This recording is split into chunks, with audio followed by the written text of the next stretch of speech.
Jai Bhim. Okay, ரொம்ப சந்தோஷம், மகிழ்ச்சி. இவ்வளோ பெரிய ஈவெண்ட் பரியேறும் பெருமாளில் நான் ஒரு ப்ரொடியூசராக ஆரம்பித்தேன். அப்போ பார்த்த மாரி செல்வராஜ் இப்போ அப்படியே வேறு மாதிரி மாறி இருக்கோம். அண்ட் ரொம்ப சந்தோஷம் மாரியோட வளர்ச்சி. அண்டு ஸோ இந்த மாதிரி ஒரு நிகழ்வு மாரியோட படத்துக்காக திரும்பவும் நீளம் மூலமாக நடக்கிறதுல நான் ரொம்ப மகிழ்ச்சி அடைகிறேன். வாழ்த்துக்கள் மாரி. Thank you Aditi. Aditi, we met Bombay and you saw Kala back to back, right? So Aditi, she is my fan. That is why she wants to work with me. She wants to make a movies and social என்ன சொல்கிறது, சமூக அரசியல் அடிப்படையாக இருக்கிற திரைப்படங்களை என் கூட சேர்ந்து படையெடுக்கணுன்ட்டு தமிழ்நாட்டில் நிறைய பேர் வந்தாங்களான்னு தெரியாது. பட் பாம்பேலேருந்து she will come and she came for me and my thought, what I believe, philosophy. And thank you Aditi. And so wonderful. We did a lot and we have to do lot. And thank you Samir sir and Pramoth. ரொம்ப நன்றி. பிரமோத்துக்கு சீனிவாசன் சொன்னாருன்னு நினைக்கிறேன், இல்லை உங்களை introduce பண்ணது. So Srinivasan மூலமாக நான் உங்களை மீட் பண்ணேன். அண்ட் பிரமோத் தான் I made Sameer sir. And Sameer sir, you believed me. And நான் என்ன விஷயம் நான் சொல்ல விரும்புகிறேன்னா, அண்ட் சமீர் சாருக்கும் நான் என்ன யோசிக்கிறேனோ அண்டு நான் என்ன பிலீவ் பண்ணுறேனோ இந்த சோஷியோ பாலிட்டிக்ஸை he understand me, he understood and that is why he wants to support me. அதுதான் ரொம்ப முக்கியமானதாக நான் நினைக்கிறேன். அண்ட் ரொம்ப ரொம்ப நன்றி. Thank you Sameer sir and the entire applause team. And Sunil, you're such a sweet boy, man. Sweet man. Always, you have a lot of positivity and such. Thank you. Your support is wonderful, amazing. Thank you. And Prasoon and whoever involved, everyone from applause. And we've been doing we already we finished 2 movies and we need to do a lot. Thanks for your support, thanks for believe me. And also this movie, we quoted on budget but little over budget, but you never asked me, you never texted me, nothing. Thank you, you believe me a lot. And after saw the Bison, you sent us some message and the film was awesome and amazing. You just felt like very emotional. And that time I got okay, fine. He spends money and he loved the movie, right? That is enough. Thank you Samir sir. And ரொம்ப மகிழ்ச்சியாக இருக்குது, சந்தோஷமாக இருக்குது. எனக்கு தெரியல நான் ஏன் படம் எடுக்க வந்தேன்னா அதுக்கு எனக்கு பல காரணங்கள் இருக்குது, பல யோசனைகள் இருந்தது. அந்த யோசனை மூலமாக தான் நான் படம் எடுக்க வந்தேன். ஆனால் நான் எடுக்க வந்ததுக்கப்புறம் இப்போ என்ன மாதிரி யோசிக்கிற நிறைய பேர் இருப்பாங்க அப்படின்னு தெரியும். அப்படி தான் நான் மாரி செல்வராஜை ஃபர்ஸ்ட் டைம் நான் பார்த்தேன். ராம் சார் தான் மாரி செல்வராஜ் என்கிட்ட அனுப்பிச்சி வச்சார். மாரி செல்வராஜ் என்னுடைய மெட்ராஸ் திரைப்படத்து மேலே மாரிக்கு விமர்சனம் இருக்குதுன்னு தான் சொல்லியே எனக்கு அனுப்பிச்சார். மாரிக்கு இந்த படத்து மேலே ஒரு விமர்சனம் இருக்குது, அதனால் நீங்கள் அவங்கக்கிட்ட பேசுங்க அப்படின்னு சொல்லிட்டு தான் அனுப்பிச்சார். நாங்கள் அப்படி தான் மாரி நான் ஃபர்ஸ்ட் நான் மீட் பண்ணேன். மாரியை எனக்கு என்ன பிரச்சனைனா, மாரி நான் ஃபர்ஸ்ட் டைம் பார்த்தேன்ல, இன்னுமே அப்படியே பார்த்துட்டு இருக்கிறேன். ஆனால் மாரி வளர்ந்துட்டான், மாரி நிறைய படம் பண்ணிட்டான். அண்ட் மாரிக்கு இந்த ஃபிலிம் இண்டஸ்ட்ரிலையும் சரி ஒரு பொசிஷன் கிடச்சிருக்கு. பட் ஆனால் நான் என்ன பார்க்குறேன்னா திரும்பவும் நான் அதே பழைய மாதிரியே பார்க்குறேன்னா அது எனக்கு சம்டைம்ஸ் இதே இந்த மாதிரி இல்லையா அவன் அந்த மாதிரி ஆச்சு அப்படிலாம் நான் யோசிக்க ஆரம்பிச்சிடறேன். ஸோ அது என்னுடைய ஃபால்ட்டு தான். அது நான் அதை புரிஞ்சுப்பேன். ஏன்னா நான் எப்போவுமே என்ன சொல்கிறது, மனுஷங்களை தவிர வேறு எதுவும் நம்புகிற ஆள் கிடையாது. நான் மனிதர்கள் மட்டுமே நம்பி நான் இருக்கிறேன் நான். ஸோ அந்த மனிதர்கள் நம்புகிறப்போ மனிதர்கள்கிட்டேருந்து எனக்கு என்ன கிடைக்குதோ அது வந்து திரும்ப கிடைக்கலன்னா நான் கொஞ்சம் அப்படியே டைல்யூட் ஆகிடும், அப்படியே கொஞ்சம் யோசிப்பேன், அந்த மாதிரி சில விஷயங்கள் வந்து மாறிக்கிட்ட நான் எதிர்பார்த்துருக்குறேன். பட் ஆனால் மாரியை நான் எங்கே வேக்கிறேன்னா, மாரியோட கோவத்தை வந்து ஆர்ட்டாக மாற்றுறாங்க. ஸோ அது வந்து ரொம்ப முக்கியமானதாக நான் வந்து பார்க்குறேன். பைசன் படத்தை வந்து நான் பார்த்து முடிச்சதுக்கப்புறம் நான் வந்து அவன்கிட்ட பெருசாக இப்போ வரைக்கும் நான் சொல்ல எனக்கு சில குறைகள் இருந்தது. நான் அதை அவன்கிட்ட நான் வந்து சொன்னேன். ஸோ இதெல்லாம் இருக்குது, இப்படி இருக்குது, இதை பண்ணலாம், சரி பண்ணலாம் அப்படின்னு சொன்னேன். பட் என்ன நான் அந்த படத்தை பார்த்து வியந்தேன்னா, ஒரு திரைப்படத்தை அதோட மொழியை கையாளுற லாவகம் வந்து ஒரு 5வது படத்தில் வந்து பயங்கரமாக மாறி வந்திருக்கிறத வந்து நான் பார்த்தேன். ஐ ஃபீல் லைக் அவனு அந்த காம்போசிஷன், அந்த கேரக்டரை நிற்க வச்சது, சஜஷன் ஷாட் அவன் கட் பண்ணது, சில இடங்களை கட் பண்ணது, அப்புறம் வந்து அந்த அந்த லேண்ட்ஸ்கேப்பை திருப்பி நமக்கு காட்டினாலுமே அந்த லேண்ட்ஸ்கேப்போட நமக்கு ஒரு ரிலேஷன்ஷிப்பை வந்து க்ரியேட் பண்ணுறது, அந்த சினிமா மொழியோடைய அடர்த்தியை வந்து நம்மக்கிட்ட வந்து அப்படியே தள்ளிக்கிட்டே இருக்கிறது அப்படின்னு சொல்லிட்டு ஒரு மொழி மேலே ஒரு காத்திரமான ஒரு அஃபெக்ஷன் இருக்கிற ஒரு ஆர்டிஸ்டால் மட்டும்தான் இது தொடர்ந்து அதுக்குள்ளே போகவே முடியும். இப்போ நான்லாம் வந்து அட்டகத்தி நான் ஒரு படம் பண்ணேன், அதுக்கப்புறம் திரும்ப என் லைஃப்குள்ளே நான் இன்னும் போகவே இல்லை. நான் திரும்ப போகணும்னு நினைப்பேன். ஆனால் எனக்கு என்ன போகடாமல் தடுக்குதுன்னா, நான் நம்புகிற தத்துவங்களும் அப்புறம் நான் ஒரு ஆர்டிஸ்ட்டாக ஒரு அருப எல்லைக்குள்ளே வந்து நுழைஞ்சு நான் வந்து என்னை எக்ஸ்ப்ளோர் பண்ண ட்ரை பண்ணிட்டே இருக்கிறேன்னா, அதனால் என்னை வந்து என்னென்னா திரும்பவும் ஒரு ரஞ்சித்தோட லைஃபுக்குள்ளே போயிட்டு நிற்கிறதுக்கு எனக்கு வந்து பிடிக்கவே இல்லை. அது என்னை வந்து நான் வந்து வெளியே வந்துட்டேன். பட் எனக்கு வந்து ஃபஸ்ட்டு மாரி மேலே ஒரு விமர்சனம் இருந்தது.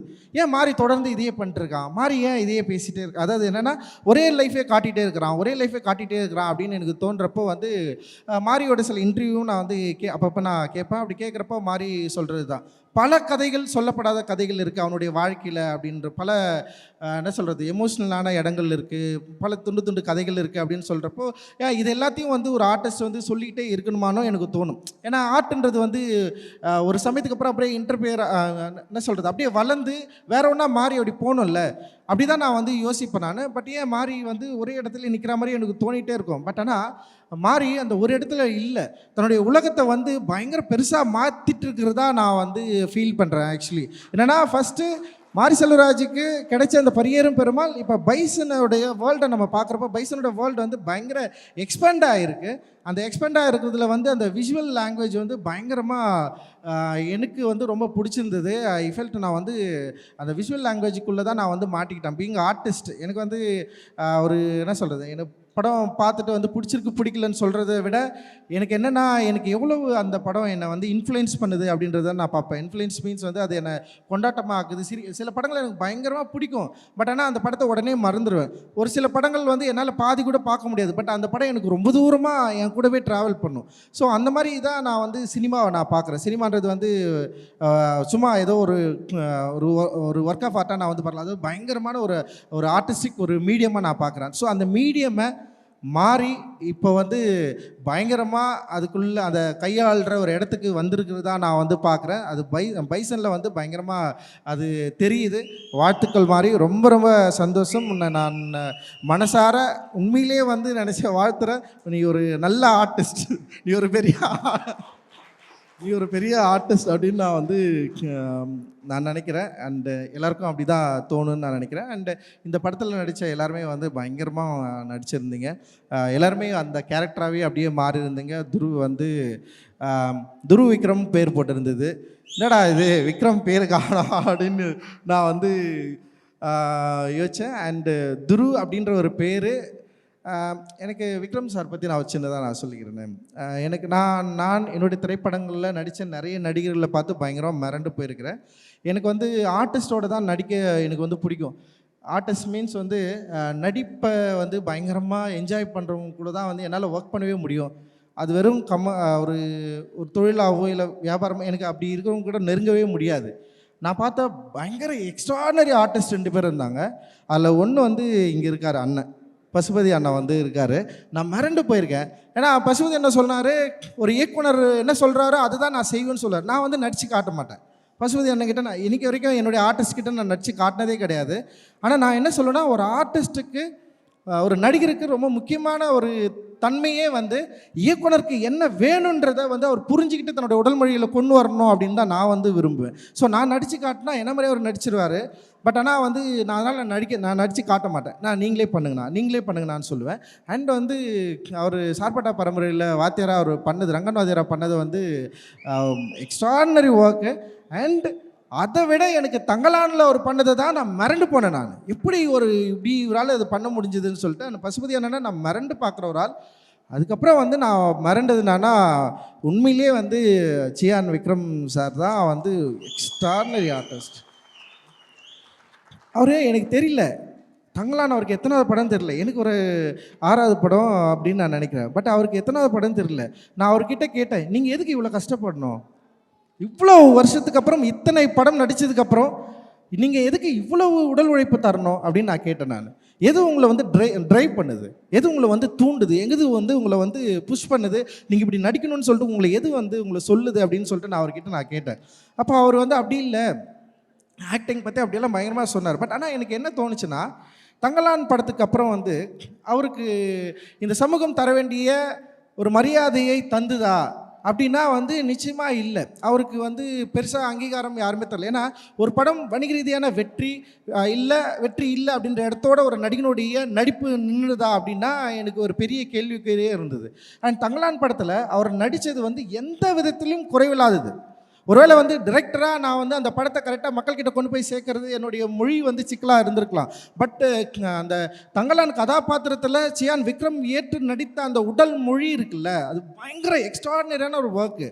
அதை பார்த்து மக்கள் ரசிச்சிருக்காங்க, பயங்கர கொண்டாடி இருக்காங்க. ஆனால் அதை ஏற்றுக்கொள்ளது, அதாவது அதை அக்செப்ட் பண்ணி அதை வந்து பரிசளிப்பதற்கு இங்கே நிறைய மனத்தடைகள் இருக்குது. அப்போ அந்த மனத்தடைகளை ஒவ்வொரு முறையும் அவருக்கு வந்து ஹர்ட் பண்ணியிருக்கும்னு நான் நினைக்கிறேன். ஒவ்வொரு முறையும் அவரை வந்து குத்திருக்கும்னு நான் நினைக்கிறேன். அப்புறம் அதுதான் அவரை வந்து என்ன பண்ணுதுன்னா, அவருக்கு வந்து ஒரு டிமாண்டை க்ரியேட் பண்ணிகிட்டே இருக்குது. அவர் ஆர்டிஸ்ட்டாக இல்லைடா, இப்போ அவனுங்க இதை ஏற்றுக்கல, அப்போ வர நெக்ஸ்ட் நான் இன்னொன்று பண்ணி அதை அவங்களை ஏற்றுக்க வைப்பேன் அப்படின்னு சொல்லிட்டு அவர் தன்னை வந்து ஒரு போராட்ட கருவியாக மாற்றி இருக்காரு அப்படின்னு நான் நினைக்கிறேன். ஸோ அந்த அளவுக்கு அப்படி இருக்கிறதுனால தான், ஸோ அப்படி ஒரு ஆர்டிஸ்ட் நான் பார்த்து மிரண்டு போயிருக்கேன். ஸோ அப்படி அவருடைய பையன் இவர் எப்படி பண்ணுவார். எனக்கு என்னென்னா, அப்பா பயங்கரமாக நடிக்கிறாருன்னா பையன் அப்படி நடிக்கணும்னு அவசியம் இல்லை.